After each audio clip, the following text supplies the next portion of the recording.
Hello दोस्तों, स्वागत है आप सभी का आपके अपने YouTube channel vision of success में। आज के वीडियो में बात करने वाले हैं 24 दिसंबर 2021 सीटीईटी एग्जाम के ईवीएस सेक्शन के क्वेश्चन। तो आप लोग इस वीडियो में लास्ट तक बने रहिए। तो चलिए स्टार्ट करते हैं आज के क्वेश्चंस को। तो यहाँ पे देखिए 61 नंबर का क्वेश्चन कह रहा है कि वह जंतु कौन सा है जो अपने कानों को अलग अलग दिशाओं में बहुत अधिक घुमा लेता है, जो बाहर की ध्वनियों को इकट्ठा करने में उसकी सहायता करता है। ऑप्शन फर्स्ट कर रहा है लंगूर, सेकेंड स्लॉथ, थर्ड करा है कुत्ता और फोर्थ करा है बाघ। तो यहाँ पे देखिए जो राइट आंसर है वह है ऑप्शन नंबर 4 बाघ। तो बाघ ऐसा जंतु है जो अपनी कानों को अलग अलग दिशाओं में बहुत अधिक घुमा लेता है, जो बाहर की ध्वनि को इकट्ठा करने में उसकी सहायता करता है। अब चलिए देख लेते हैं नेक्स्ट क्वेश्चन को। ये अब 62 नंबर के यहाँ पे क्वेश्चन है। तो क्वेश्चन कह रहा है कि उस कार्यकलाप को चुनिए जो अन्य कार्यकलाप से भिन्न है। चाय बनाना, तैरना, कंघी करना, आटा गूंथना। तो यहाँ पे फर्स्ट ऑप्शन करा है चाय बनाना, सेकंड करा है तैरना, थर्ड करा है कंघी करना और फोर्थ करा है आटा गूंथना। तो यहाँ पे देखिए जो राइट आंसर है वह है ऑप्शन नंबर थर्ड कंघी करना। तो यहाँ पे देखिए यह इस तरीके से भिन्न है क्योंकि चाय बनाना, तैरना और आटा गूंथना में पानी का यूज होता है, जबकि कंघी करने में पानी का यूज नहीं होता है। तो यह इस तरीके से यह सभी से भिन्न है। अब चलिए देखते हैं नेक्स्ट। तो देखिए अब 63 नंबर का यहाँ पे क्वेश्चन है। तो देखिए क्वेश्चन कर रहा है कि कॉलम 1 है और कॉलम 2 के पदों का मिलान कीजिए। एक तरफ है पक्षी का नाम और दूसरी तरफ है घोंसलों का विवरण। तो यहाँ पे देखिए जो शकर खोरा है इसका हो जाएगा फोर्थ नंबर से कि छोटे पेड़ की डाली पर लटका घोंसला, इसमें बाल, बारीक घास, पतली टहनियाँ, सूखे पत्ते, कपड़े के चिथड़े आदि होते हैं। और तो देखिए कोयल का हो जाएगा फर्स्ट ऑप्शन से कि अपना घोंसला स्वयं नहीं बनाती, कौवा इस पक्षी के लिए घोंसला बनाता है जिसमें यह अंडे देता है। अब देखिए सी का जो है कलचिड़ी, तो कलचिड़ी का हो जाएगा 2 से कि सड़क के किनारे पत्थरों के बीच घोंसला, उसके ऊपर पौधों की टकनियाँ, जड़ें, बाल, रुई बिछी होना। अब करा है दर्जन चिड़िया, तो दर्जन चिड़िया का हो जाएगा थर्ड वाले से कि झाड़ी पर 2 पत्तों को नुकीली चोंच से सीकर बनाया गया घोंसला। तो यहाँ पर देखिए जो ए का हो जाएगा, तो यहाँ पे जो ए का है वो जाएगा 4 और जो बी का है, बी का हो जाएगा फर्स्ट और सी का हो जाएगा सेकंड और डी का हो जाएगा थर्ड। तो यहाँ पे देखिए इस तरीके से सभी ऑप्शंस हो जाएंगे, लेकिन यहाँ पर कोई भी ऑप्शन न मैच होने की वजह से बोर्ड ने सबको 1 नंबर प्लस किया था। अब चलिए देखते हैं नेक्स्ट। तो देखिए अब 64 नंबर के यहाँ पे क्वेश्चन है। तो क्वेश्चन कह रहा है कि 3 खाद्य पदार्थों का ऐसा समूह कौन सा है जिसके प्रत्येक सदस्य में लौह तत्व प्रचुर मात्रा में होता है। तो यहाँ पे देखिए सारे ऑप्शंस दिए गए हैं। तो यहाँ पर जो राइट आंसर है वह है ऑप्शन नंबर फर्स्ट पालक, गुड़, आंवला। तो इनमें लौह तत्व प्रचुर मात्रा में पाई जाती हैं। अब चलिए देखते हैं नेक्स्ट क्वेश्चन को। तो देखिए अब नेक्स्ट है 65 नंबर का क्वेश्चन। तो क्वेश्चन कह रहा है कि हमारे देश के राष्ट्रपति द्वारा 5वीं की पुस्तक में दिए गए पाठ का शीर्षक है। तो यहाँ पे देखिए फर्स्ट ऑप्शन करा है बूंद बूंद दरिया दरिया, सेकंड करा है मच्छरों की दावत, थर्ड करा है कि उसी से ठंडा उसी से गर्म और फोर्थ करा है फिर चला काफिला। तो यहाँ पर देखिए जो राइट आंसर है वह है ऑप्शन नंबर थर्ड उसी से ठंडा उसी से गर्म। अब चलिए देखते हैं नेक्स्ट क्वेश्चन को। तो यहाँ पे देखिए अब 66 नंबर का क्वेश्चन है। तो क्वेश्चन कह रहा है एक कार 1512 किलोमीटर की दूरी को 28 घंटे में तय करती है, इस कार की औसत चाल है। तो औसत चाल का फार्मूला होता है दूरी बटा समय। तो यहाँ पे देखिए दूरी जो है 1512 किलोमीटर है, तो 1512 यहाँ पे रखेंगे। और तो अब देखिए जो समय है, समय दिया है 28 घंटे, तो यहाँ समय को रख देंगे और जब इन दोनों को काटेंगे तो आएगा आपका 54 किलोमीटर पर हावर में आएगा। तो 54 किलोमीटर पर हावर में आएगा। तो यहाँ पर मीटर पर सेकेंड में सारे ऑप्शंस दिए गए हैं। तो अब देखिए जब मीटर पर सेकेंड में निकालेंगे तो क्या करेंगे, यहाँ पर 54 को 5/18 से भाग दे देंगे। तो जब इसको काटेंगे तो 18 एकम 18 हो जाएगा और 15 यह हो जाएगा, तो 15 मीटर पर सेकेंड में इसका आंसर आएगा। तो यहाँ पर जो सेकेंड ऑप्शन है बिल्कुल राइट है, 15 मीटर पर सेकेंड। अब चलिए देखते हैं नेक्स्ट क्वेश्चन को। तो अब देखिए 67 नंबर का यहाँ पे क्वेश्चन है। तो क्वेश्चन कह रहा है कि हमारे देश के एक राज्य में परीक्षण करने पर यह पाया गया कि वहाँ के ग्रामीण क्षेत्रों के अधिकांश मकान मजबूत बांस के खंभों पर बने हैं। इनके लकड़ी के फर्श जमीन से लगभग 3 से 3.5 मीटर की ऊंचाई पर बने हैं। मकानों की दीवारों भी लकड़ी की बनी है। यहाँ भारी वर्षा होने के कारण मकानों की छतें सामान्यतः ढालू हैं। यह कौन सा राज्य हो सकता है। तो यहाँ पे देखिए सारे ऑप्शंस नीचे दिए गए हैं। तो यहाँ पर जो राइट आंसर है वह है ऑप्शन नंबर 2 असम। अब चलिए देखते हैं नेक्स्ट। तो देखिए अब 68 नंबर के यहाँ पे क्वेश्चन है। तो क्वेश्चन कह रहा है कि निम्नलिखित में से 3 राज्यों के उस समूह को चुनिए जिनके समुद्र तट बंगाल की खाड़ी पर है। तो यहाँ पे देखिए सारे ऑप्शंस नीचे दिए गए हैं। तो यहाँ पर जो राइट आंसर है वह है ऑप्शन नंबर 2, आंध्र प्रदेश, तमिलनाडु, ओडिशा। तो ये सभी क्या है, राज्य जो समुद्र तट बंगाल की खाड़ी पर स्थित है। अब चलिए देखते हैं नेक्स्ट क्वेश्चन को। तो देखिए अब 69 नंबर का यहाँ पे क्वेश्चन है। तो क्वेश्चन कह रहा है कि झारखंड में ग्राम सभा मतलब पंचायत लॉटरी द्वारा खेती के लिए भूमि का आवंटन करती है। इस भूमि आवंटन में एक विशेष मात्रक मतलब यूनिट जिसे टीन कहते हैं का उपयोग किया जाता है। इस मात्रक का अर्थ है, फर्स्ट ऑप्शन करा है कि वह भूमि जिससे किसान एक टीन बीज प्राप्त कर सकता है। सेकंड करा है वह भूमि जिस पर कोई किसान एक टीन बीज बोता है। थर्ड करा है कि वह भूमि जिसकी विमाएँ लंबाई गुणे चौड़ाई 50 मीटर गुणे 50 मीटर होती है। और फोर्थ करा है कि वह भूमि जो लगभग 1 हेक्टेयर मतलब 100 मीटर गुणे 100 मीटर के तुल्य होती है। देखिए जो राइट आंसर है वह है ऑप्शन नंबर 2, वह भूमि जिस पर कोई किसान एक टीन बीज बोता है। अब चलिए देखते हैं नेक्स्ट क्वेश्चन को। तो यहाँ पे देखिए 70 नंबर का क्वेश्चन है। तो 70 नंबर का क्वेश्चन कर रहा है झूम खेती के अंतर्गत झारखंड के किसानों द्वारा अपनाए जाने वाले तरीकों के संबंध में नीचे दिए गए कथनों पर विचार कीजिए। एक करा है एक फसल कटने के लिए पश्चात जमीन को कुछ वर्ष तक आराम कर देते हैं। बी करा है खरपतवार मतलब बांस आदि को उखाड़ कर खेत में जला देते हैं। सी करा है खरपतवार की राख खाद के रूप में कार्य करती है। डी करा है जब जमीन खेती के लिए तैयार हो जाती है तो बीज बोने से पहले उस गहराई तक जोता जाता है। इसमें से सही कथन की पहचान करना है। देखिए जो राइट आंसर है वह है ऑप्शन नंबर 3 ए और सी। अब चलिए देखते हैं नेक्स्ट क्वेश्चन को। तो देखिए अब 71 नंबर का यहाँ पे क्वेश्चन है। तो क्वेश्चन, हमारे देश में आदिवासी हजारों वर्ष पूर्व से कांसे की बनी बहुत सी वस्तुओं जैसे बर्तन, मूर्ति आदियों का उपयोग करते रहे हैं। आज भी हम अपने घरों में कांसे का उपयोग करते हैं। निम्नलिखित में से कांसे के बारे में सर्वश्रेष्ठ कथन को चुनिए। तो यहाँ पर देखिए सारे ऑप्शंस दिए गए हैं जिसमें फर्स्ट ऑप्शन करा है कि आयरन और सिल्वर आदि की भांति कांसा भी एक तत्व है। कांसा एल्युमिनियम, कॉपर और जिंक का मिश्रण है। थर्ड करा है कि कांसा कॉपर और जिंक की मिश्र धातु। और फोर्थ यहाँ पे कह रहा है कि कांसा कॉपर और टीन की मिश्र धातु है। तो यहाँ पर जो राइट आंसर है वह है ऑप्शन नंबर 4 कि कांसा जो है कॉपर और टीन की मिश्र धातु है। अब चलिए देखते हैं नेक्स्ट क्वेश्चन। तो देखिए अब 72 नंबर का यहाँ पे क्वेश्चन है। तो देखिए 72 नंबर का यहाँ पे क्वेश्चन कर रहा है कि किसी ट्रेन के मार्ग के समय सारणी का अध्ययन कीजिए। तो यहाँ पर 6335 नगर होल एक्सप्रेस है। क्रम संख्या, स्टेशन का नाम, पहुँचने का समय और छोड़ने का समय और दूरी दिया गया है। और नीचे लिखा है कि उपरोक्त टेबल के आधार पर इन दो स्टेशनों अर्थात गांधीधाम और सूरत के बीच ट्रेन की औसत चाल बताना है। तो यहाँ पर देखिए इसको निकालेंगे कैसे।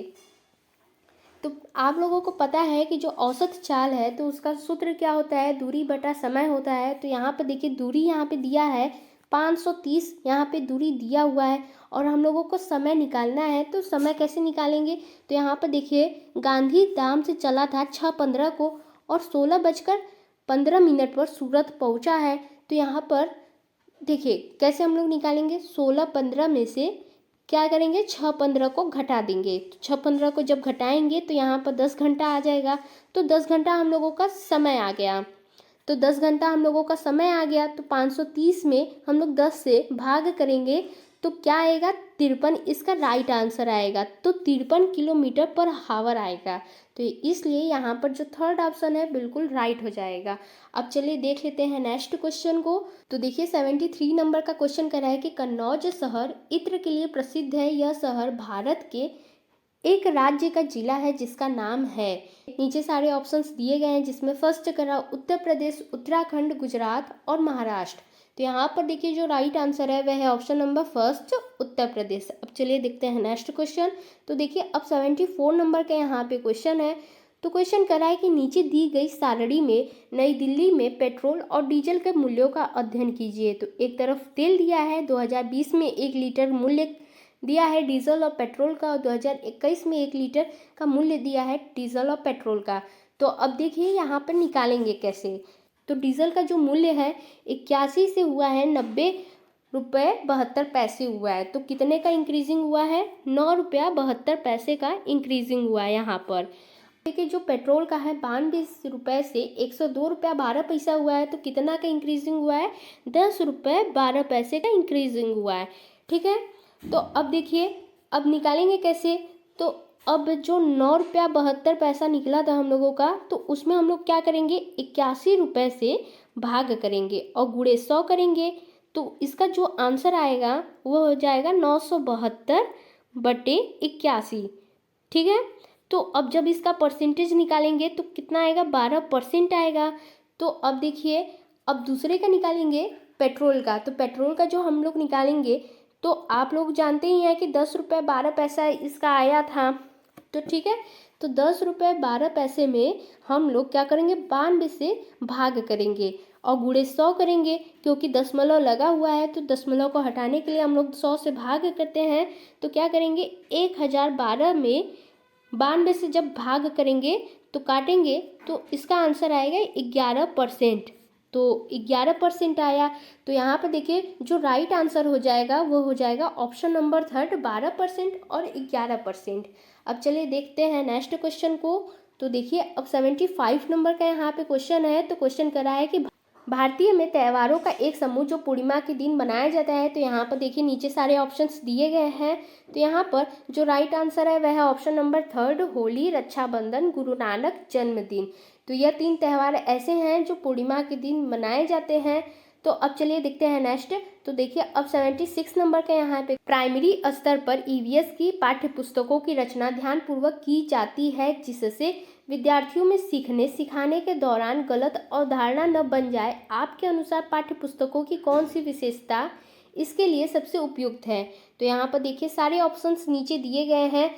तो यहाँ पर देखिए जो राइट आंसर है वह है ऑप्शन नंबर 3 कि प्रत्यय जो कम आयु के विद्यार्थियों को समझ न आए उन्हें परिचयात्मक स्तर पर दिया जाता है। अब चलिए देखते हैं नेक्स्ट। तो देखिए अब 77 नंबर का यहाँ पे क्वेश्चन है। तो क्वेश्चन कह रहा है कि सामुदायिक संसाधन को प्राथमिक स्तर पर ईवीएस पढ़ाने का महत्वपूर्ण साधन माना जाता है, क्योंकि। तो यहाँ पे देखिए फर्स्ट ऑप्शन कह रहा है कि यह सस्ता है, और सेकंड करा है कि इससे अनुभवी व्यक्ति होते हैं, और थर्ड करा है यह अनुभवों से सीखने का अवसर देता है, और फोर्थ करा है यह आसानी से उपलब्ध होता है। तो यहाँ पर जो राइट आंसर है वह है ऑप्शन नंबर 3, यह अनुभवों से सीखने का अवसर देता है। अब चलिए देख लेते हैं नेक्स्ट।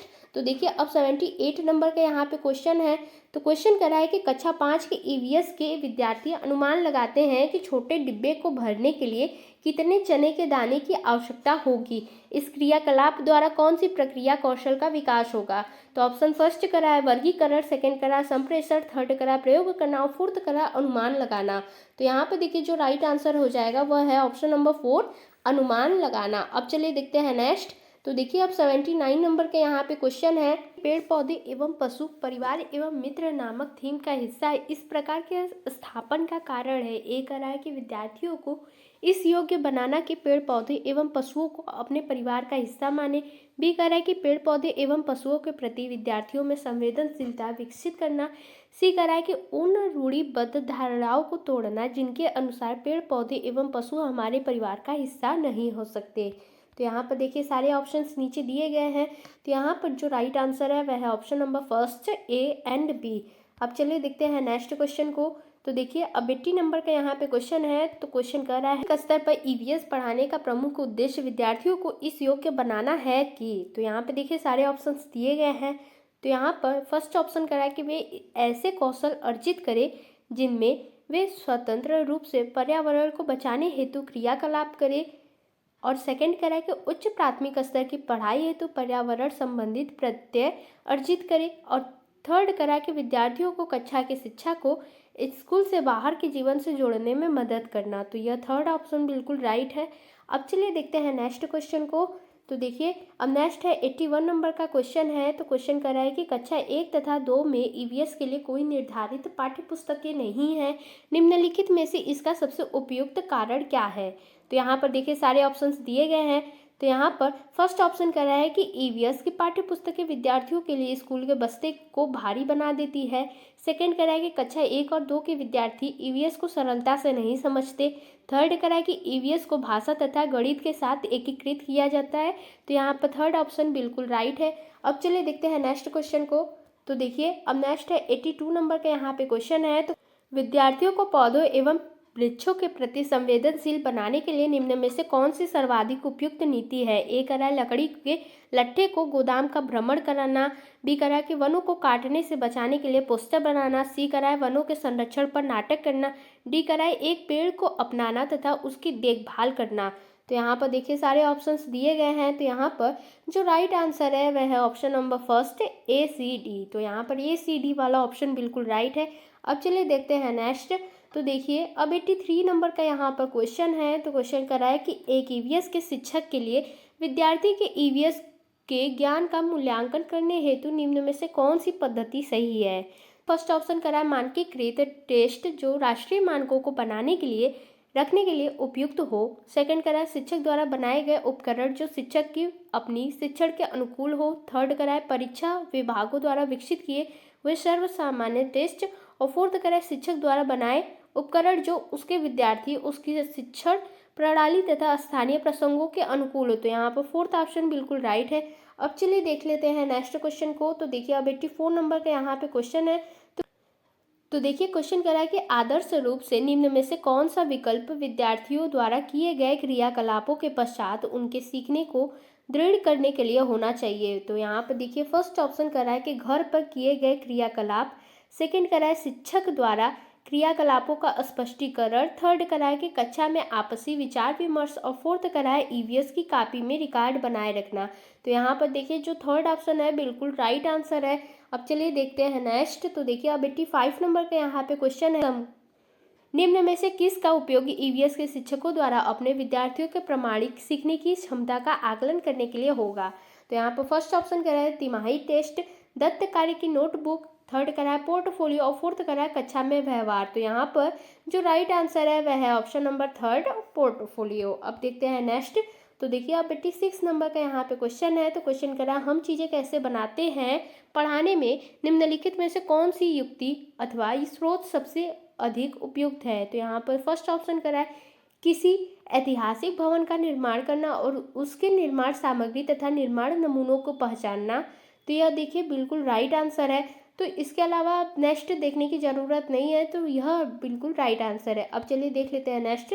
तो देखिए अब 87 नंबर के यहाँ पे क्वेश्चन है। तो क्वेश्चन करा है तीसरी कक्षा के विद्यार्थी अपने परिवार के सदस्यों के विषय में सीखने हेतु चौथी कक्षा में परिवार वृक्ष की ओर बढ़ते हैं तथा पांचवी कक्षा में परिवार परगमन के विचार की तरफ बढ़ते हैं। इस थीम में पाठचर्या उपागम है। तो देखिए यहाँ पे फर्स्ट ऑप्शन करा है अमूर्त से मूर्त। वैश्विक से स्थानीय। थर्ड करा है स्थानीय से वैश्विक। और फोर्थ करा है सामान्य से विशिष्ट। तो यहाँ पर जो राइट आंसर है वह है ऑप्शन नंबर थर्ड स्थानीय से वैश्विक।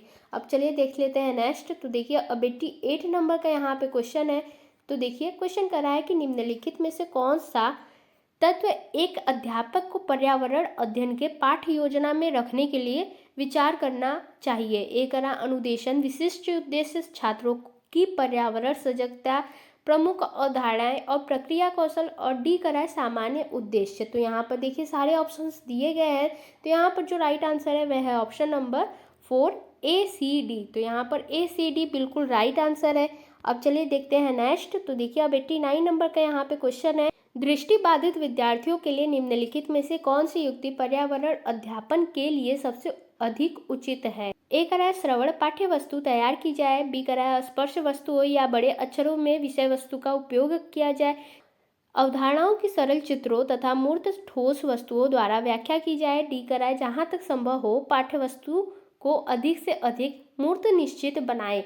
तो यहाँ पर देखिए सारे ऑप्शंस दिए गए हैं। तो यहाँ पर जो राइट आंसर है वह है option number 4 A B D. तो ए बी डी यहाँ पर बिल्कुल राइट आंसर है। अब चलिए देख लेते हैं नेक्स्ट। तो और यह ईवीएस का लास्ट क्वेश्चन है।